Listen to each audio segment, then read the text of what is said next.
কোথায় হারিয়ে গেলেন মিলন তিথি ধারাবাহিকের পূর্ণি অর্থাৎ দেবযানী চক্রবর্তী।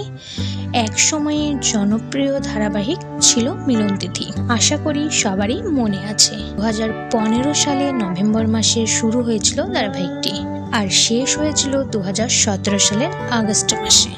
ধারাবাহিকে মূলত 3টি চরিত্র ছিল, অর্জুন, অহনা ও বর্ণি। ধারাবাহিকের নায়ক নায়িকা অর্জুন অহনা হলেও বর্ণি চরিত্রের অবদান ছিল বেশ অনেক। খলনায়িকা হলেও বেশ জনপ্রিয়তা লাভ করেছিলেন তিনি।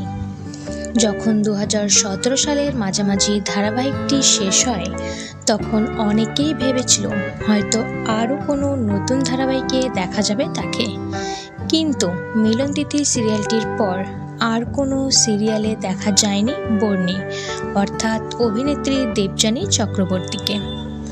নর্মালি তাকে ভীষণই মিস করতে থাকে তার ভক্তরা। কোথায় হারিয়ে গেলেন তিনি? মিলন তিথি ধারাবাহিকটি শেষ হবার পরে অভিনয় ছেড়ে দেন তিনি, অথচ সিরিয়াল বা সিনেমায় ফেরার সমস্ত সুযোগই ছিল তার কাছে। তাকে দর্শকরা বেশ পছন্দ করতেন। শোনা যায় এই ধারাবাহিকটি শেষ হবার পরে তিনি পাড়ি জমান মুম্বাইতে। সেখানে গিয়ে মডেলিং শুরু করেন। তখন তিনি সোশ্যাল মিডিয়াতে বেশ সক্রিয় ছিলেন, কিন্তু হঠাৎ করেই সেখান থেকেও গায়েব হয়ে যায় তিনি।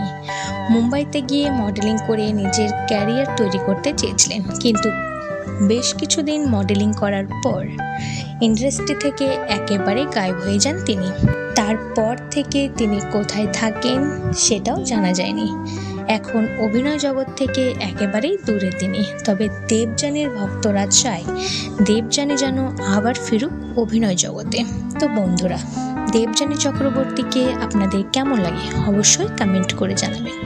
আর ভিডিওটি ভালো লাগলে লাইক করবেন, চ্যানেলটি সাবস্ক্রাইব করে পাশে